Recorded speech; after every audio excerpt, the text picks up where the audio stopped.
Hi, this is FavyFav. And this is Babelito. And we are Latinos Who Lunch, the podcast where we talk about important things like... So sad. Hello. Que show. How's it going, Babelito? Well, I'm in my old hometown. I'm very happy. Had the best food. I wish you were here to see all the wonders that I've seen today. How are you? I'm doing great. I'm trying to pretend that I'm not on a Zoom with you and a special guest.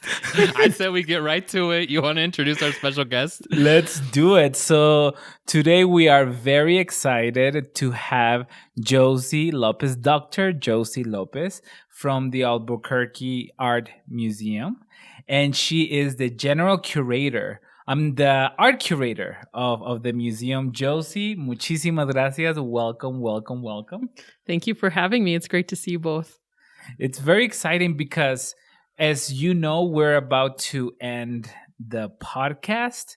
And one of the first episodes that we had really was about Frida Kahlo. And I think that to a certain degree put us a little bit on the map. People are like, what? There's this two queer Latinos talking shit about Frida. What's happening? What's going on? What is this? And I wanted to conclude by bringing a Latinx perspective. So when you approached me, I was like, this is como caído del cielo. It was perfect. So here we have Josie to talk a little bit about a recent exhibition. And we're also going to talk about Frida. We're going to maybe close the chapter or maybe begin a new dialogue, but now other people can pick it up. Welcome. Thank you. It's great to see you both. And, really having our museum create kinds of programming where we're having Zoom presentations is a whole other world. So I'm just thrilled that we get to share a little bit of your, amazing work and podcast over the years with our audiences too. So it's really awesome to have you guys. This is really exciting. It is a little strange. It is a little strange. And before we begin, Fabi, I have to tell you about our food that we just had. Okay, and I realized that in a recent episode, I talked a lot of shit about New Mexican food. And I'm paying for it because everybody's been in my inbox telling me, oh my gosh, well, you have to try this, have to try that. And I want to officially retract that statement and make it more specific and say some of the food that I've had. So I am excited to hear about your favorite food, Josie, and what you've been eating. I know you had some tacos today, so let's get into it because I really haven't eaten anything exciting in probably the last 6 months. So I live for these moments. Well, New Mexican food is its own thing, but there's a lot happening in the city. Today we went to the Sawmill Market, yes, which is right here by the museum. And I'll let you tell about the tacos because you... Fabi, I love me some good New Mexican food, or as Kirsten will call it, some wet food. You're nutting.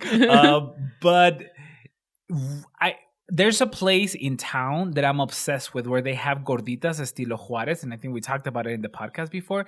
But really, a good taco like Tacos El Gordo Las Vegas. I mean, free advertising. I never had really in Albuquerque, but the city has changed a lot in the last couple of years. And we went to a place called Flora, right? Mm-hmm. And the cochinita pibil, girl. It was, when a cochinita pibil is so good, it doesn't even need lime. That's how good it was. My mouth is watering, and I just had that taco. I had a taco de asada, uno de carnitas, y uno de cochinita pibil. But I know your favorite is el de mole, ¿verdad? And they didn't have the mole today. But usually that's what I have. So Albuquerque is coming around. You can find great New Mexican food and great Mexican food. So I bet I can already see those emails that you got. What were people telling you? You can't mess with because New Mexicans and our Chile. Come on. I know. And I do love green chile. Like the green chili in New Mexico I was there during the festival one year and the whole city smelled like it and it was a magical experience. But I think it was just like going over time and people telling me like, this is the best place ever, right? And then I go and I'm like, what? But it's because... And it's also, I think, because we have friends that are like really great cooks that are from New Mexico that cook for us at their house, And so it's like, we can't compare it to like somebody's like Judy's home cooking. Hello, La Judy's and La Maddie's. But you know what I do love about New Mexico is like the different combinations of food. Like the Indian taco, for example, yes, is I think specific to parts of Texas and New Mexico, and then like Frito pie. Come on, like God bless the USA, right? Amen. Yeah. I yet to have a Frito pie since I moved back, at least for a little bit. Did you like Frito pies? I grew up eating Frito pies, so I mean, who doesn't love a good Frito pie? But again, like, there's Frito pie and then there's Frito pie. Like there's amazing red chili that's loaded with all kinds of other toppings and things, and then there's like what you get at the dime store and like Santa Fe in the bag and or whatever. 7-Eleven. I the pies, a pies. Oh, so I'm gonna ask you. Okay. What have you been eating? What did you eat today? Like, try to make us jealous, but I doubt you'll win this one. What have I been eating today? Girl, I just told you I've been eating trash lately. I've been eating really boring because I've been really trying to just not go to the grocery store as often and just like, it's this thing, especially, I don't know if y'all can relate as like a first generation, Latino, like I don't like to waste food. So my concoctions have been like making meals out of leftovers, very semi-homemade with Sandra Lee. If Sandra Lee was a paisa, you know what I mean? Wow. So that's an alternative universe. So instead of a Kwanzaa cake, I would be doing a Cinco de Mayo Rosca de Reyes, out of Pillsbury dough or something. But anyway, so let me tell you about last night. So last night, my roommates went and got In-N-Out because that's like, 2 West blocks Coast from standard. Your house. Yes. And it's literally across the street from my house, the devil. And I'm like, I'm good. I think there's leftover fries from In-N-Out from like the day before still in the fridge because one of my roommates went and got In-N-Out. So I decided that I was going to make like my own like cheese fries at the house. Wow. So I got old fries. Listen to this. If this doesn't sound enticing, I don't know what is. Okay. Old fries. And I had some leftover vegan cheese in the fridge. I put the vegan cheese on top of it. I had some chopped up green onions that I had done a quick pickle with them just to like top on like my ramen and stuff. So I sprinkled those on top, and then I made homemade escabeche from my Chicano Eats. Shout out to Chicano Eats cookbook a couple weeks ago. So I still had some left. So I put that on top, like the carrot, the onion, the jalapeno, and then I had a leftover cilantro garlic chimichurri that I made. What? Is that from the Chicano Eats cookbook as well, or no? That is from. I just made it because I didn't want to waste all the cilantro in my fridge last week. Okay. Who's buying all this food? Okay, this is the thing. One of my roommates has a Costco, Sam's Club membership, and they buy food in bulk. And I'm like, girl, what are we gonna do with all this food? Anyway, but cilantro goes bad really fast, so I made that. So anyway, I didn't pour it on top. I put everything in the oven except for the chimichurri, right? And I heated it up, and then I made a beautiful plate of cheese fries, like nacho fries, and then poured the chimichurri on top of it. It was delicious. Okay, sounds good. I think you're like really close to winning, but still, like those cochinita pibil tacos No. were too good. I mean, that sounds Mole amazing. You really tacos. sold it, girl. You really sold it. I try. Okay, so let's get into it. So I feel like the relationship and the culture of Frida when we started the show back in 2016 versus today, it's completely changed. It's so different. A lot of things have happened. So I really want to get into what has happened to her legacy and everything, but not without knowing first a little bit about the show, that it's right now on view at the Albuquerque Museum. But also we can get into our relationship with Frida, because I also feel that when we started the podcast, we had some ideas and some perspectives, and I know that also you've had your journey with Frida. I feel like every Latino has had like a journey with Frida Kahlo. So let's talk a little bit about that. But before, tell us a little bit about the exhibition.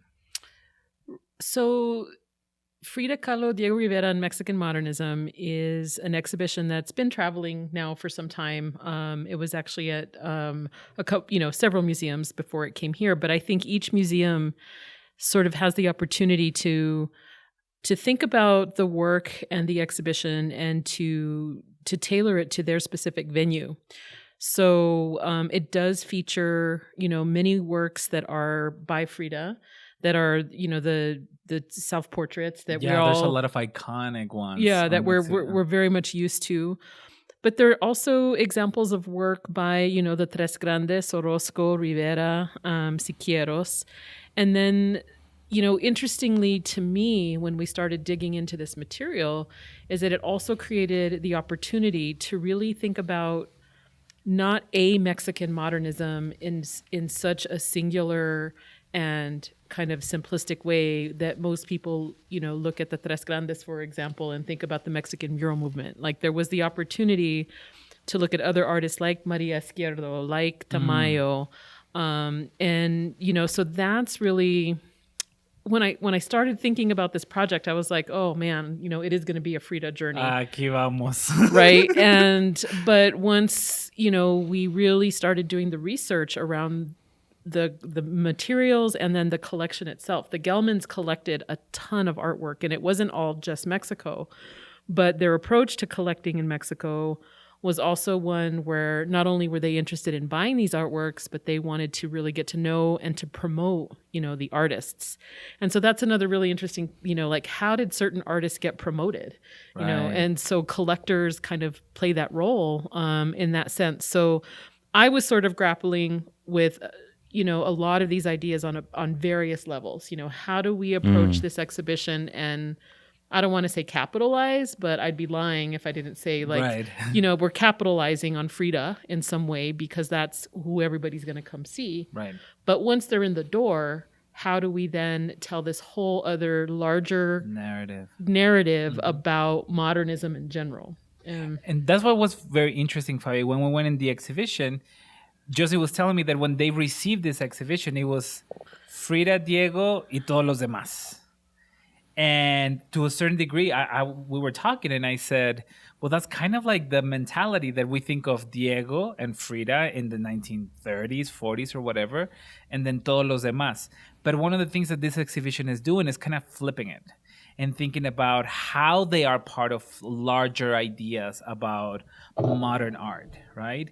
And it's very interesting to see Diego and Frida in relation with, again, Los Tres Grandes, with the three big Mexican muralists, with people like Maria Isquierdo, which I want to come back to, but she always gets erased from the picture, like many other women artists of that period. So to actually see that in the exhibition develop, it's actually very refreshing, because normally it's all about identity and Frida when we forgot where she comes from, right? And that's sort of like this, the relationship that, for example, I've had with Frida, which I learned about her as an extension to modernism. And then all of a sudden, after, as we talked about in the podcast, after la película de La Sal Maestra, she exploded. And now, like, we had to think about her in terms of identity. And that's when, like, I started backing up and realizing some of the violences behind some of these ideas, you know? Yeah, and even when we did our original Frida episode a long time ago, I remember that I just latched onto her biography, you know, Right. because I think that's what everybody latches onto because of the way that her story has been told. A lot of people relate to the trauma of her life or the trauma that's been exploited, right?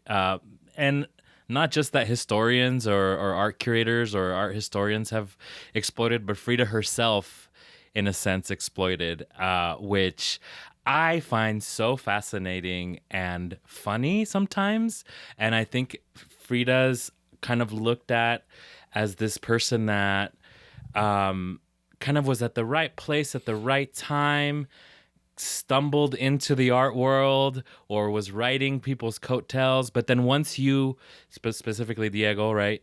But then once you start to learn about how Frida really played with her identity and how conscious she was of it, it totally opened a whole new, all these new doors for me. And I started thinking of Frida very differently after we did that episode, Right. because I know a lot of friends in the art world that are like, you know, Frida, that's our feminist icon. Frida, that's our queer icon. Frida, that's our disabled icon. Frida, that's our Mexican, right? So Todo. she stands for so much, right? And to have a different perspective or to call those people out, it like totally Lo crucifican it almost like a pulled. uno. Yes, Uh-huh. and they start calling us haters, which is true, but we're also trying to tell the truth, and I mean, I don't know, the truth, that's a bad word. I don't think I should have said that, but like we're just trying to Be critical. see things, be critical, and see things from another perspective. Because I don't think when was the first podcast? When did you guys do that? 5 years ago. 5 years ago. Okay. 5 years ago. So like even in that 5 years, I think there was Yeah. really a shift in the conversation around Frida. Because one of the things that, you know, actually scared me when we started working on this exhibition is that I had done all this research on sort of the reception of Frida and the exhibitions around her. And there actually was a lot of critical press that was really talking about the way that, you know, she was basically practicing cultural appropriation, you know, and so our museum had to grapple with that in terms of thinking about our programming. Like, do we have, you know, parties where people come dressed up like Frida, you know, so like that was Shout out to the Denver Art Museum. that was, you know, Shout out to multiple art museums. Right, yeah. right, right. So we had a lot of conversation about that in terms of, you know, maybe that's not exactly the road that we want to go down. And that's also why it led us more toward focusing on, you know, Frida's role within the context of Mexican modernism. And but yeah, so we didn't do the Frida parties. Thank God. But it was because of that more critical conversation. Yes. And that's... Yeah, and Go ahead. sorry, I just want to get back to my personal relationship with Frida 5 years ago. I would say that as a Latinx artist making contemporary work, that like, you know, I'm kind of poking and prodding over here and kind of trying to push the boundaries between like fine art and craft and, you know, just these different silly hierarchies within the art world that I'm a part of, I guess. I stayed away from Frida because I thought it was too easy. Like, oh yeah, look at me, like a Latinx artist making art about Frida, like it's very one note. And so, but then when I started to do more research on her, I said, oh my gosh, I need to do the opposite. I need to lean into this and really learn more about her. And it completely changed my perspective on her, the art world, Mexican art, and the way that I carry myself as an artist nowadays. I learned a lot from Frida as far as how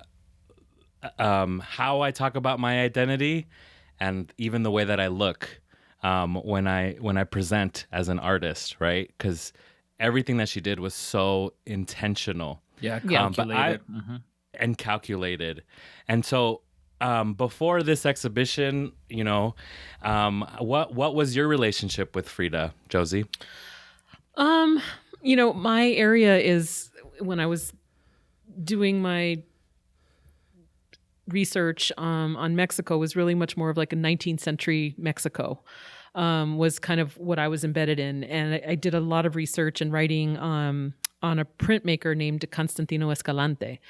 And so I really, my thinking around Mexico was much more embedded in like a historical grounding.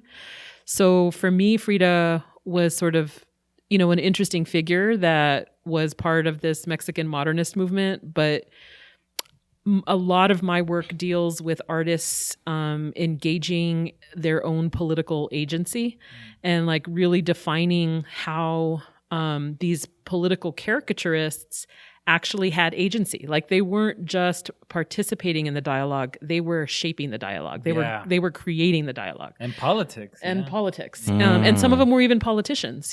So thinking about the free press and newspapers in Mexico, like all of that was much more in my radar. So when it came to someone like Frida, I think I thought of her more as a little bit one-dimensional, compared to some of the other work that I was doing that was very much about not just art, but also the history of Mexico. And, thinking about this show, though, I think reminded me that a lot of the artists, including Frida, including Diego and the Tres Grandes, they were responding in a moment to the Mexican Revolution. They were responding to what did it mean to be Mexican? Like, how do we engage with our own Mexican antiquity and not necessarily a European, focused antiquity? What does indigeneity mean? Who are the people, right? Like this concept of the pueblo. What does that even mean? Yes. And so all of that sort of started to take shape for me as I was really looking more closely at Frida, but not just her. I think that the difference was looking at the context of everything else that was going on around her. That made it, I was able to make those connections now in a way that I didn't before. So with that in mind, what are the biggest critical inquiries you have in regards to Frida now? Because you talk about indigeneity, we're talking about modernism, we're talking about all these ideas. But to you as a curator, to you as a Chicana, like cultural creator as well, what are some, like if you sit down, like in a episode of Latinos Who Lunch, like what are the conversations, what are the dialogues that we need to having surrounding about Frida? And I'm gonna preface this because yesterday we had a Zoom meeting, and you put it this way that it was, even to me, was like, oh wow, if right now a German descendant white lady will present herself covered in different indigenous costumes and posting selfies on Instagram, that will never happen. I was gonna say that. I'm like, if Frida lived today and did the same thing she did, she would have been canceled 2 years ago. Oh my God, like 5 years ago, yes. Especially the way that she dressed later in her life, right? With mixing and matching all the indigenous garb, right? Like I was thinking of that famous picture which you all have, when she's holding the Olmec figurine, ¿verdad? A Simón. So she's like, okay, we're talking about the Olmecs, and then Tehuana from Oaxaca, probably silver from Tasco. Like there's all this like different approaches to indigeneity all collapse in this whitina, So like, okay, so with that in mind, what are those inquiries that you want? Where do you want to see the advancement of Frida's conversation? Because it's important to like have this conversation surrounding her legacy. You know? Yeah, I think for me, I was particularly fascinated. I'm always fascinated in the conversations around not just race but class. And yes, for me, thinking about the commodification of Frida was something that was not really embedded in this project. Like, it wasn't something that, this exhibition really is invested in. It really is about her life and the work that she created. But in my own thinking, I constantly have the question of like, what would Frida have even wanted to be, commodified in the way that she is? Like, right. We know that she was very self-aware. We know that she constructed and, engaged with this whole process of creating the identity that she came to embody. Mm-hmm. But I don't know that she necessarily even imagined that, her face would be on coffee mugs and bracelets. I was about to say coffee and, makers. Yeah, I saw like one of those Nespresso machines right. with like caricatura de Frida. Right. So, I mean, I guess I have this interesting, play going on in my mind between what does an exhibition ultimately do? What are the ideas what are the questions that we're raising? And to me, that was sort of not a question that was raised by the artwork or anything else, but just around the general sort of conversation that surrounds her. And I think, in one of the reasons why the cultural appropriation, argument keeps coming back, and her problematic relationship with indigeneity, keeps getting raised, but we don't necessarily talk about it in terms of class. And I'm curious about what is that, how does that also inform, the way that we think about her and the way that she's viewed now, as opposed to, she was a communist. She was like having affairs with Trotsky. So I don't know that, like it's interesting to try to square the cult of Frida with sort of the historical evidence that we know, was part of her life. And I think this whole idea about consumption goes into the problems of how to what degree we accept female artists. I always think about, for instance, how there was an exhibition of Frida in the Brooklyn Museum, and in a beautiful crystal cage, they had one of her lipstick. And it's this idea that you cannot separate domesticity, consumption, and womanhood. And that's something that has been around since the 18th century. And I felt that she was the perfect marketable, welcome to exotic Mexico product that not only was useful for the government of Mexico, because, like Mexico promotes a Frida fantasy to, when you travel, but it also speaks about some of our own fantasies that we have about consuming Mexico. The way that we consume Mexico, the way that we buy Mexico, the way that we display Mexico in our own homes and sometimes in our own bodies. And there's just there's so many themes, because we talk about this marketability of Mexicanidad that in a way was invented onto her as opposed to invented by her. But it works because you clash class, you clash indigeneity, you clash all these different things. And I think when it comes to class, we tend to, especially in the United States, we tend to think about race divorce from that. Mm-hmm. It's a very binary system. It's black and white. But when you think about the development of class and the distortion that is mestizaje, you always race. I'm sorry, and the distortion that is mestizaje, we always think it's European indigenous, just like in the United States it's black and white. But in Mexico in the colonial period, everything was embedded in class. There's this horrible, terrible show in Netflix. It's called Made in Mexico. I don't know if you've seen it. No. It's like the 1% of Mexico City. Oh. So when we talk about the Creoles Sor Juana Inés de la Cruz, Carlos Sigüenza y Góngora in the 17th century, and then I play an episode of that show. And I tell them this is Creole supremacy, and it still exists in Mexico, and it's yes, you have whiteness embedded in it, but there's also morenos, so like race, the color of your skin is just one aspect. It's all about class. And you're right, because in the States we think about it in terms of color of skin more than anything. Yeah. We don't think about a class in Mexico. I think it has a lot to do with that. Well, and I remember with you, actually, we've had several conversations, I think, around, casta paintings. Yeah. And just how that actually does have an impact on the way that we think about class. But even this, we mentioned the Olmeca figurine, like it also gets me thinking about like ballet folklorico type stuff, and like how do we elevate the antiquity of Mexico? We focus on the Aztecs, right? And we have, Aztec dances, and we have, so there's, and it's sort of, but what about the indigenous people that are actually there now, right? And how do they get erased while at the same time you have this sort of elevation, of a different kind of indigenous identity that's related to like empire, basically.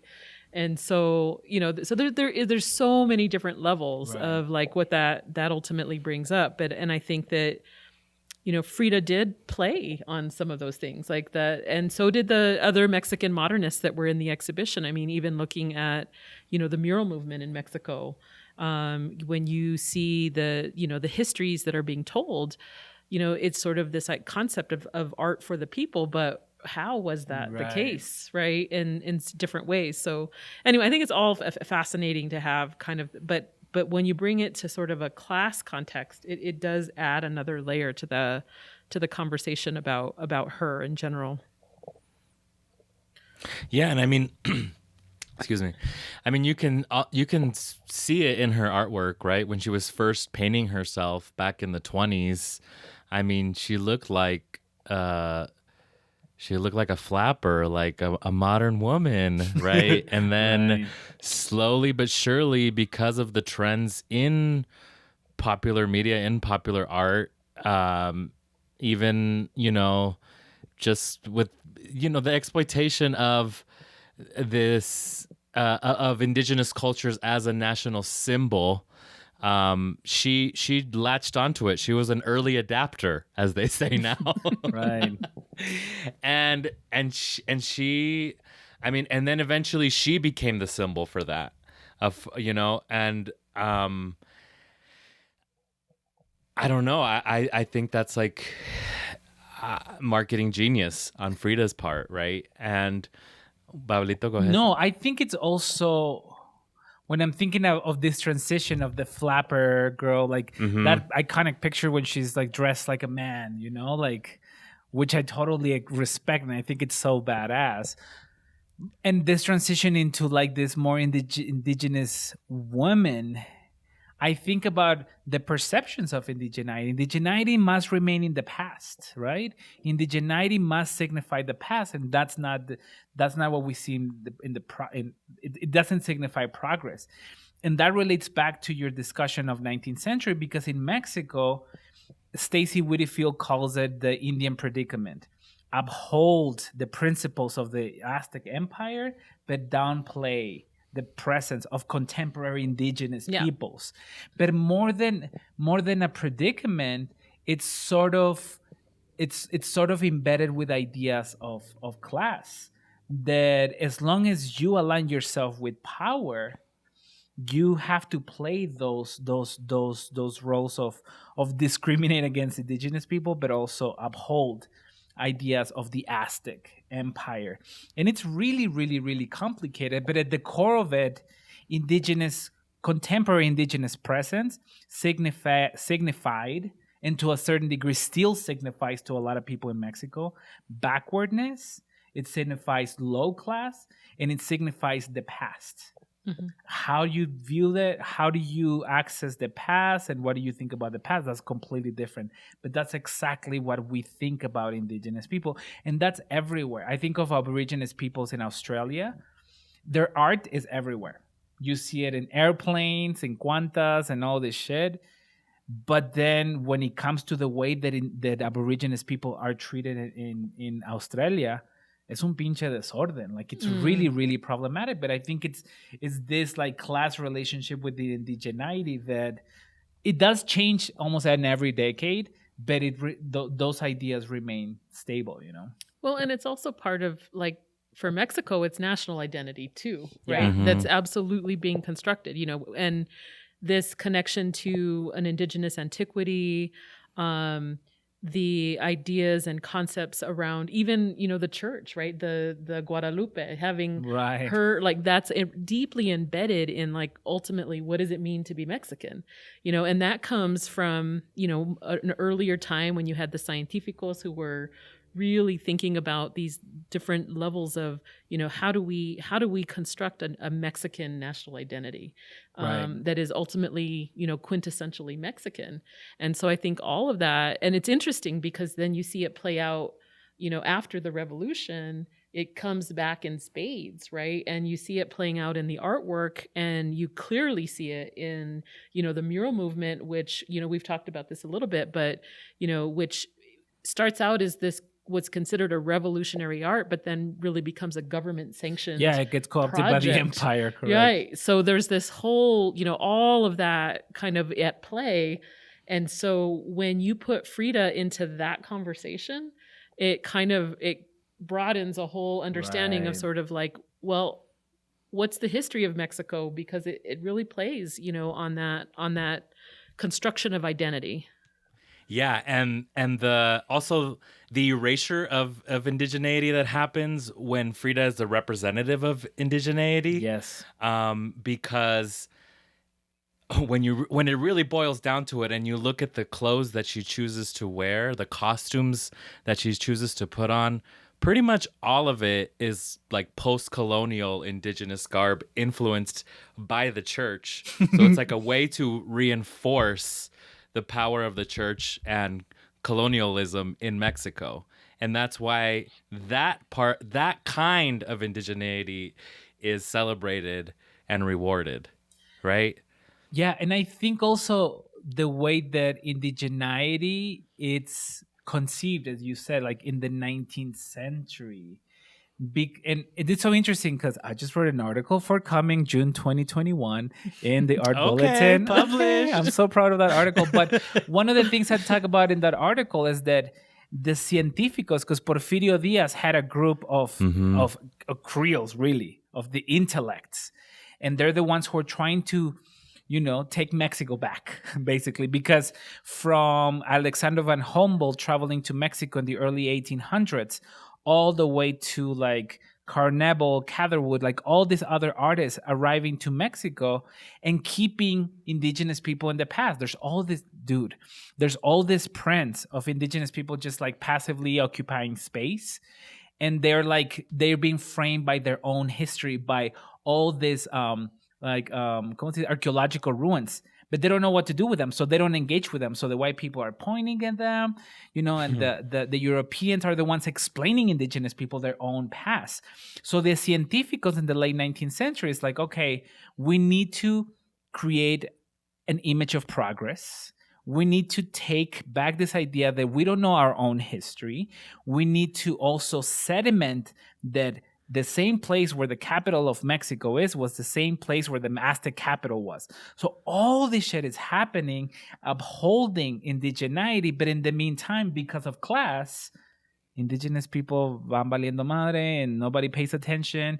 And you have this dichotomy that it's embedded even to this day, even with a president that actually had indigenous presence in his opening. We still have those realities affecting Mexico, and not only Mexico, but different parts of Latin America. Well, and the other. Are you sure? Go sorry, ahead. Go make ahead. a bad joke. No, go ahead. I'm not gonna block the joke. I'm pretty sure La India Maria just like wiped it all clean, right? She's like, I am going to undo all of this violence. That's so funny. Well, and the other thing, the other thing that goes with that too, though, is sort of as that history is being played out, how, you know, there's also the Project of Liberalism. Yeah. And most people most people, when I say liberalism, I don't mean it like in the United States context. If you look at Mexican liberalism, it was literally about foreign investment. Right. It was about the development of, a modern, sort of Mexico that was the project with everyone from, with Juarez to Porfirio Diaz to Todos. all of them. And so, that's the other thing is sort of like, on the one hand, you're constructing this national identity that's really quintessentially Mexican, but to what end, right? Because on the other hand, you're developing this whole, process of liberalism, which really is about the advancement of progress and the elite, And that was the discussion. I think Porfirio Diaz, I think there's speeches where it says, I'm sure that the key of the success of Mexico is indigenous people. We just don't know what to do with them. And we don't think we can actually educate them. So there were projects, Fabi. There were projects in the 19th century of mixing Europeans with indigenous people para mejorar la raza. You know how we always talk about colorismo and Latin, like yeah, that la was blancación. Actually, yes, exactly, brancamiento. Like it was a form El brancamiento, early, yeah. an early form of brancamiento. Oof. I want to talk about. Oh, go ahead. Oh no, I was just going to say that eugenics was all over, I mean, that's a whole like pseudo-scientific, Limpieza de sangre. all of it. Yeah. That's its own podcast. That's a whole other, I feel like we're just starting, but I want to talk about a couple of other things, because when we talk, one of the things that I loved about the exhibition is to see paintings of Maria Isquierdo. I bet half of the people that understand and love and consume Frida don't even know who Maria Isquierdo is. So what is the legacy of Frida Kahlo and the presence of Frida Kahlo in her lifetime did to other women artists, other women, not only Mexican, but Latin American artists? Yeah, I think, certainly she's overshadowed, many of the women artists. At the time, though, Maria Isquierdo she was the top of her game. She was a much better known artist than Frida was. In fact, she was also going to be given the opportunity to create murals, but there was a pushback from the male artists. So I would argue even if, yes, Frida has overshadowed people through her reputation, but at the time, women artists struggled just because of the nature of being women in a society where the male artists were elevated in the way that they were. Right. And so for Maria Izquierdo, I mean, I think, I'm not sure how if she, really, and she and Frida get grouped together a lot, because there were several artists, including herself and Frida and Soriano and Tamayo, who I guess exhibited in a show and that was called Surrealists. Yes. And so they kind of get grouped together as the sort of surrealist component of Mexican modernism. And I think each of them individually said, oh, we're not surrealists, but at the same time, that's the way that they were being, categorized and grouped. And so I think that both Frida and Maria probably felt like they were seen differently than the Tres Grandes. Right. So and you mentioned that part of it was the whole thing with scaffolding and painting murals, right? That the artists themselves actually said that, in terms of Maria Izquierdo, she was going to have the opportunity to paint murals, and there was pushback from the male artists, and so she ultimately didn't end up getting to do it. So and like that's the oldest conversation. Like Artemisia Gentileschi in Italy in the 1600s, women were not allowed to paint ceiling programs because the fear that they will fall from scaffolding. Like they were not if they were capable to paint the whole entire ceiling, they couldn't get on the scaffolding. So to protect them, you never saw ceiling programs painted by women. So it's the same discussion in the early 20th century. And I mean, I haven't done the research, but I imagine that there are very, very few women fresco painters. And I don't know, I hadn't actually thought about that until now, but like, I don't know what the history of, why women just generally are not considered, fresco painters. Because the patriarchy. Yeah. It's the patriarchy. It's the same reason why RuPaul never has another drag queen on the judges panel, like during his show, because he wants to be the only drag queen in power, right? And so to walk into a theater or a church and see a woman being the creator in front of an audience, that was too much. That was too much for the patriarchy, right? Como dice mi suegra, quiere ser el ajonjolí de todos los moles. Oh my gosh. I just found out what that word means. Ajonjolí? Isn't it sesame seeds? Yes. Just in time, girl. I know. I've been watching Guatemalan YouTube cooking channels, and my people like to put ajonjolí in a lot of stuff. That's an Arabic word, ajonjolí. It's Middle Eastern. But anyway. Sorry. And also, one of the things I like about Maria Isquierdo is that the oldest thing since 1493, that it's like the Americas, in this case Mexico, stays in the past. They have tradition, and Europe has science, right? They have technology. And that has been the conversation since the first letters of Christopher Columbus. Fast forward to the early 20th century, and André Breton comes to Mexico. It's like, oh, Mexico is the surrealist country per excellence. Not because of the scientific approaches of the surrealists or deemed surrealist artists, but because their lives are too surreal to the European eye, right? And what I like about Maria Izquierdo is that she engages, like her portraits, her still lifes are portraits. So it's all about the unconsciousness. It's all about this almost like psychological meaning that we give to objects. Like she engages with quote unquote the surrealism in a much more scientific way that was denied to like all female, or to a certain degree to all Mexican quote unquote surrealist artists. And that's why I love Maria Izquierdo, because it reverses a little bit of the conversation of this whole thing that Mexico is so surrealist, that people live in Mexico and it's just so surreal, And that's what happens with cinema. Like, speaking of Los Tres Grandes, those three movie directors, they're doing the same shit. Oh, true. Yeah. ¿Cómo se llama? Del Toro and esos tres, like the three dudes. Yeah, and they're engaging with presenting Mexico as a surrealist country, and that's what sells. And that's what brings people into Mexico. So just like the government, it's subsidizing all these muralist programs and also exploiting Mexico's fantasy to the rest of the world to invite progress, to invite industry, to invite tourists. The same thing is happening right now, but now through film. I think. I don't know.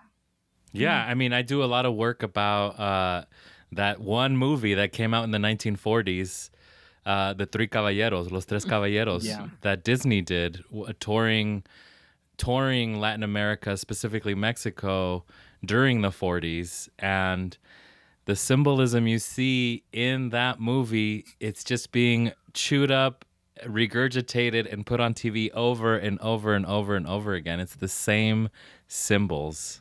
Que desorden. Yeah. One of the things I wanted to talk about, it's a way to reverse the conversation, not only surrounding Frida, but modernism, which at the time, which in a way is at the core of this exhibition.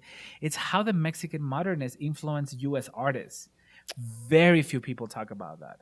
So I wanted you to tell us a little bit more about that. And that's really, an area in, the field of art history now that is just exploding in terms of the way that we're rethinking. Like literally, you now have scholars saying this is the most important art movement to ever impact, artists in the United States. As a new Mexican, I'm also very interested in thinking about how that connection to Mexico, right? Because of our history with not only colonialism, but actually layers of colonialism, we have kind of lost that connection to Mexico, and like we were literally Mexico.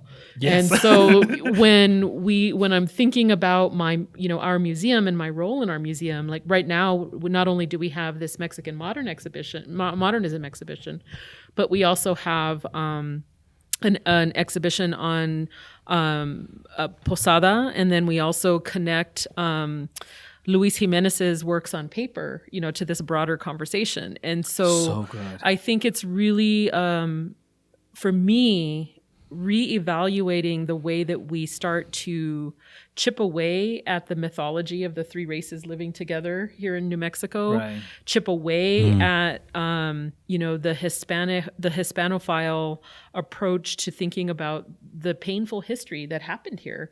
And so I think part of that is, embracing our connection to Mexico. And so I think this is one way to do it. And certainly if you look at our collection here at the museum, for example, so many of those artists that came from all over the world to work here were also going to Mexico.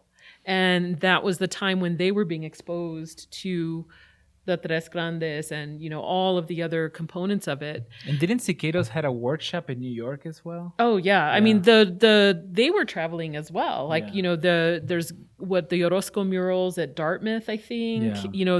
And obviously Rivera has murals in he was in San Francisco, Detroit, New York, Everywhere. so they were everywhere. And then not only that, but think about printmaking, like the Taller de Gráfica Popular. You have Elizabeth Catlett, who's going from United States to Mexico and becoming part of that printmaking collective.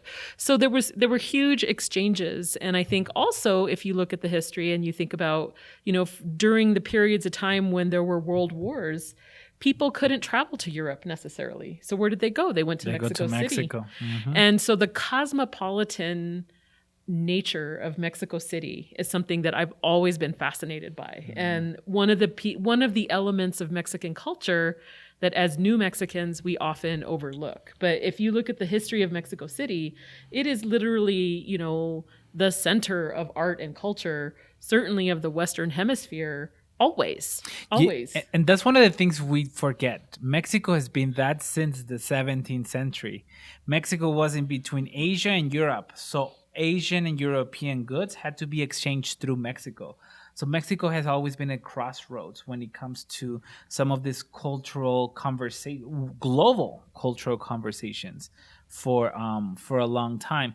Every time I think about Mexican modernism and I think about Siqueiros, I always think of probably the most famous 20th century artist besides Norman Rockwell. It's Jackson Pollock. Mm. And everybody says, well, part of the reason why he has this huge scale paintings is because he was part of that workshop with Siqueiros. But also Siqueiros pushed for experimentation to use sand in the paintings, to use other materials. So every time I see all this discussion about like malehood and how he dropped the cigarettes, I'm like, no, girl, he just learned from Siqueiros. Like he just learned from a Mexican how to do some of these also approaches. he was drunk. Oh, also. And he dropped a cigarette in the painting over and over and over again. It's super fascinating. So before we go, and this is something that the three of us can chip in, I feel like we can talk about it. So we talked about this legacy of Frida. We talk about the pearls behind indigeneity. We didn't even get to really talk about mestizaje, which is like its own monster, But why do you think people not only identify so much, they get so defensive about Frida, but also, and I'm happy to say, she's also becoming this polarizing artist. Because we couldn't say this. Like, Fabi and I couldn't say this in the podcast 5 years ago. Like, some people hate Frida and some people love Frida. No, like, everybody loved Frida.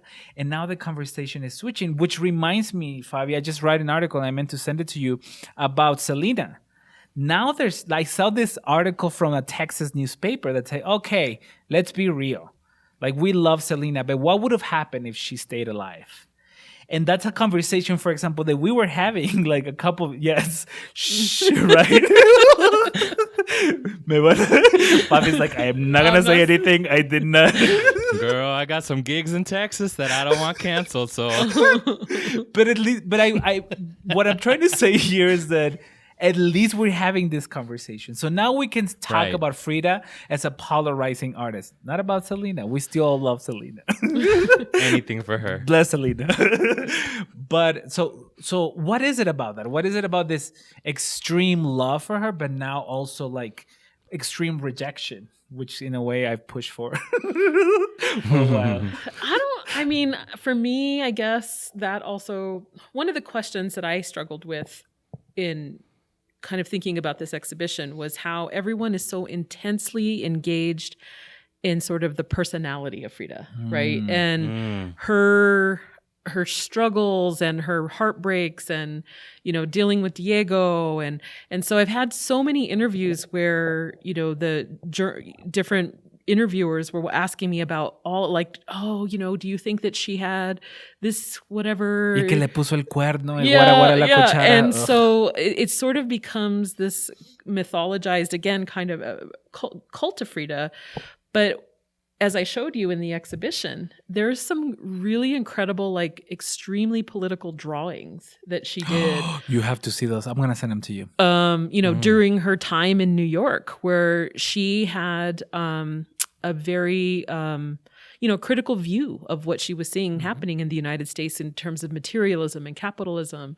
So, I wanted to get away from sort of, and even like the concept of death around Frida is another whole, way that people engage with her. So I tried to focus a little bit more on thinking about resilience, and she was dealing with so many of these things. And maybe that's the message that comes across in the end, like whether you love her or hate her, there's a concept of resilience that's there as for all kinds of reasons. And so to me, when the conversation goes in that direction, it gets interesting. When it goes in the direction of sort of her sensationalized, love life and who she had affairs with. And like, that's the part that I think a lot of people get excited about, but it's not really, the component that I think ultimately, if we're going to learn something from Frida, I think we have to go down a different path than sort of the sensationalized view of her, love life and what we think her, let's all speculate about her psychological state. Right. Like that's the other thing that happens to artists all the time, that somehow we can psychoanalyze them through their artwork, and so that's something also that I tried to really avoid doing in the process of thinking about the exhibition. Yeah, and that also touches on like the perception of like male artists of the time and before, I've heard here and there like people talking about like Van Gogh and his mental illness, but it's never the topic of discussion. No. Right? It's like it's always about the paintings and the romanticized version of their life, but with Frida it cuts right to that trauma, right? And then right to the gossip and how did she get there? She slept with this person and that person, right? And I'm like, I'm sorry, but you don't think these male painters were also doing the same thing, even worse than her, right? Yeah. But there was, even back then, the bro code, right? Nobody said anything. Well, and I don't know, going back to your movie, the mentioning of the film, that I don't know if that's also what like exploded that whole, biographical approach to thinking about her.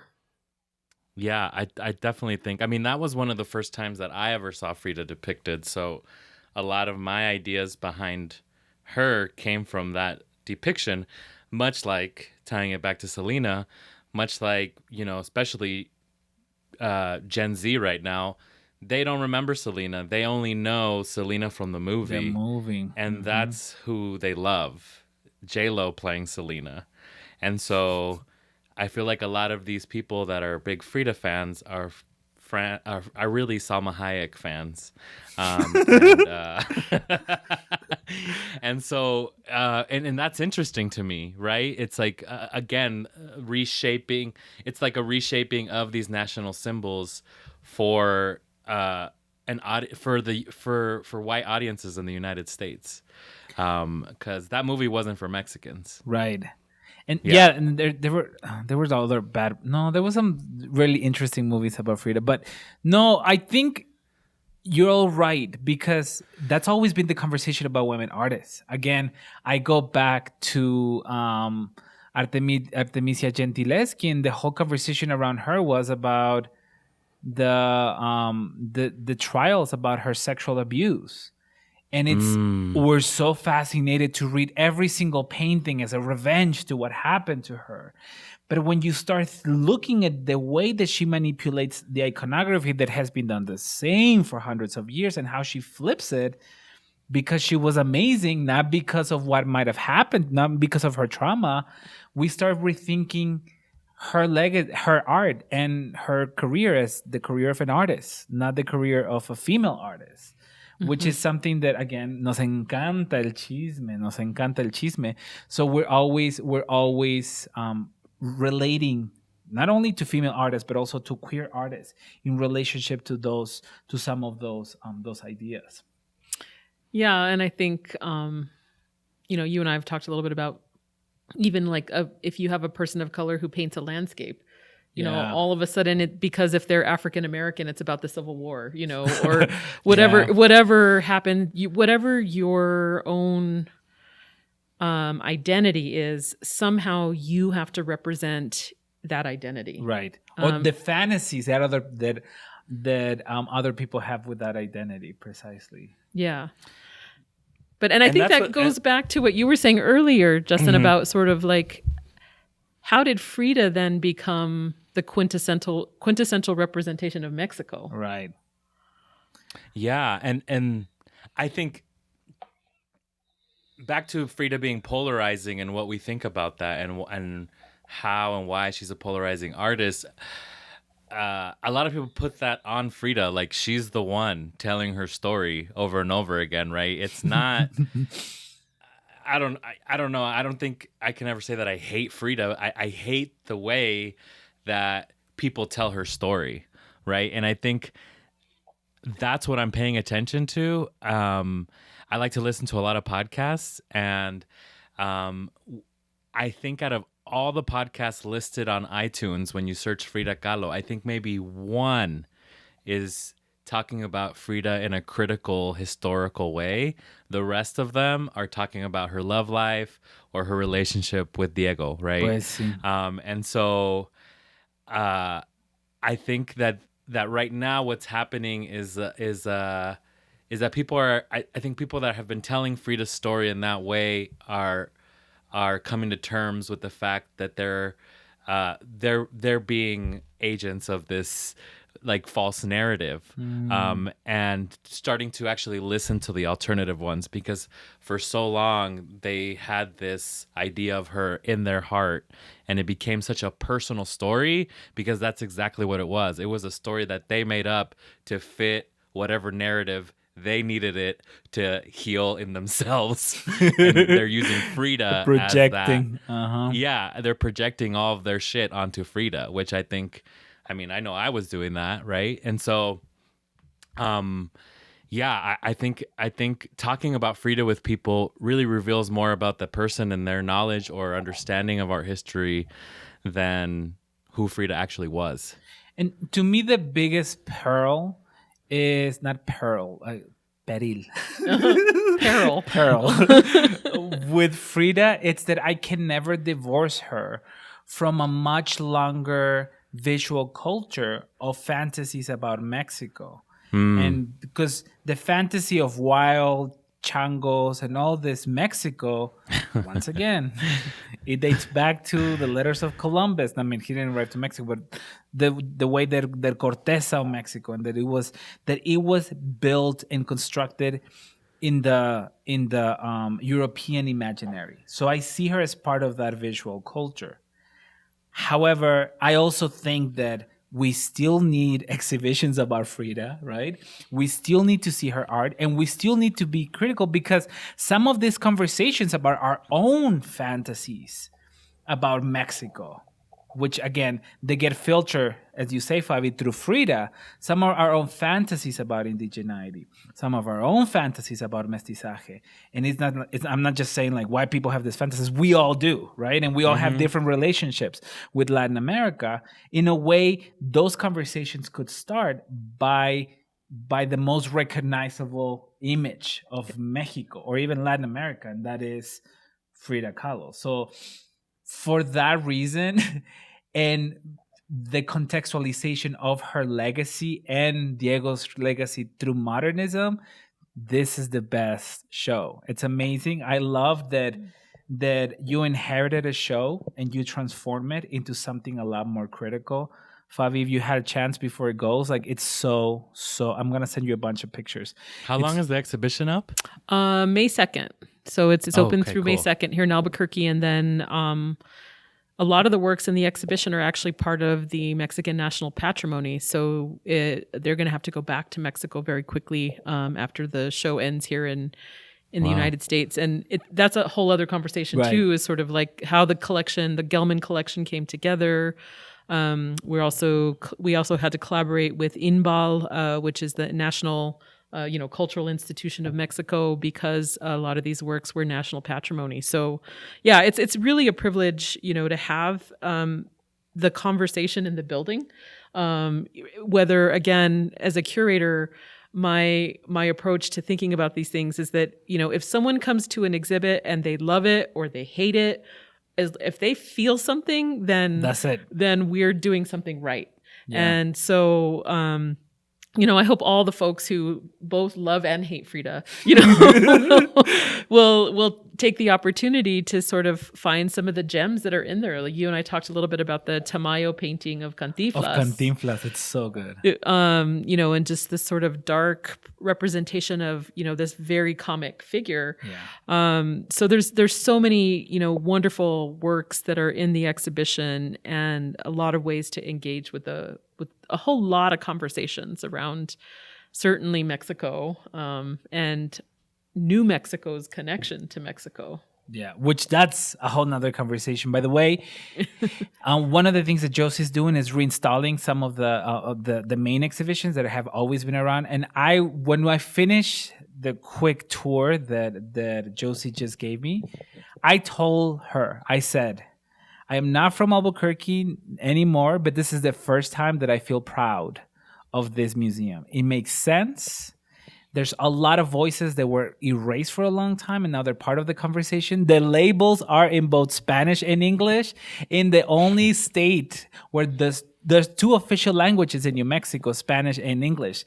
That wasn't part of it, right? So like all these things that make so much sense, that you forget that they were not part of this exhibition for a long time. So as a former Burqueño, like I thank you so much, because I think your work is amazing, and I'm excited for what's to come, not only for the museum, but also for you, which, by the way, what's next? Yeah, we have so many well, as I was saying to you earlier, we probably bring about there are about 8 changing exhibitions in the museum every year, and so it's just constant projects. As we've been talking with Denver Art Museum about an exhibition on La Malinche.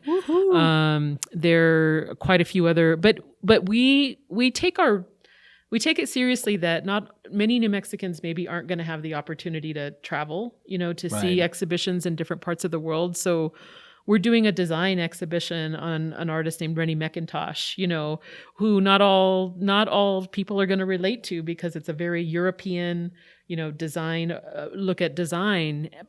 But that's important too. Right. Like we feel like we're not trying to promote one specific idea, and it's a really corny kind of mission statement, but it's like we bring Albuquerque to the world and the world to Albuquerque, and but we mean it, we actually mean it. Like we really want to bring as many diverse experiences as we can. And thank you for your kind words, but I'll just sort of give a shout out to our museum team as well, because we have, our director and assistant director, our staff, our education team, we all work together really hard. And I think we're in a moment right now where, there is a willingness to talk about being a bilingual, like what does it mean to have bilingual labels? What a concept. Yeah. So, that willingness of our staff to be able to participate in that conversation is pretty amazing. And we're in a time when museums are sort of under some scrutiny, right? For all kinds of reasons. And some reasons good, in some ways we have to rethink, like, what is the purpose of our public institution? What audiences are we serving? And so I think, that's another reason why, a Frida exhibition is so important, because it allows us to raise a lot of those questions, even within the context of something that's very much, museum friendly. Right. So anyhow, but yeah, so that's sort of what's next. Lots of diverse exhibitions, continuing to grow our collections, and hopefully engaging with other museums, in making sure that we're sharing our collections also broadly to other projects. Anything amazing? Yes. Shout out to you and everybody at the Albuquerque Museum. I'm going to try to make it now that I'm vaccinated and I have some time on my hands. Maybe I'll make the drive because it sounds amazing. And if you're listening to this and you're in Albuquerque, you guys got some amazing paintings right there in your city that are not going to be there for very long. And some of them will probably be put away for a long time after this. So check them out. Yeah, definitely. So before we go, where can we find you? Is there any, I know you work in other exhibitions, any publications that you've done that you want to recommend for our audiences before we go, your social media handles, todas esas cosas? Well, I think, you can find me here at the museum. So definitely Albuquerque Museum. I did work on a project in 2017 on an exhibition that I really loved. It was called The Carved Line, Block Printmaking in New Mexico. And so that was published by Museums of New Mexico Press, and that's available. One of my favorite projects. And I was really lucky to kind of get my feet wet in terms of museum work through that project. So that was fantastic. But mostly you'll find me here working away on lots of exhibitions, and so come check us out. This podcast will be part of one of our Third Thursday events. And so we have free, events every third Thursday. Since COVID, it's gone virtual. But once we're able to have in-person events again, those kinds of programs will be back in the museum, and I can't wait to be able to have talks with people in the building. And what a concept, So so a lot of people forget that we're sort of like in their backyard, so they don't really think of us as having constantly new exhibitions and new programs, but we do, and it's an amazing amount of work that our staff puts into it. Amazing stuff, amazing programming. Josie, thank you so much for this. I think, por lo menos, I feel like this was a chapter that we had to close. Like another conversation with Frida, but now with somebody that it's been hands-on with her work for a while now, and you've been studying this for a long time. So thank you so much for allowing for this conversation. Thank you, and I'm sorry that this is the last Latinos Who Lunch, but maybe we can. It's all right. We can have a cheers to. Oh shit! I don't have anything to drink. Hold on. A cup of highlighters. No, I mean this is the sunset of Latinos Who Lunch, but who knows? Maybe we'll do some fun stuff. Very, very special episodes in the future. But thank you once again. And Babelito, thank you for connecting with Josie and making this amazing podcast happen.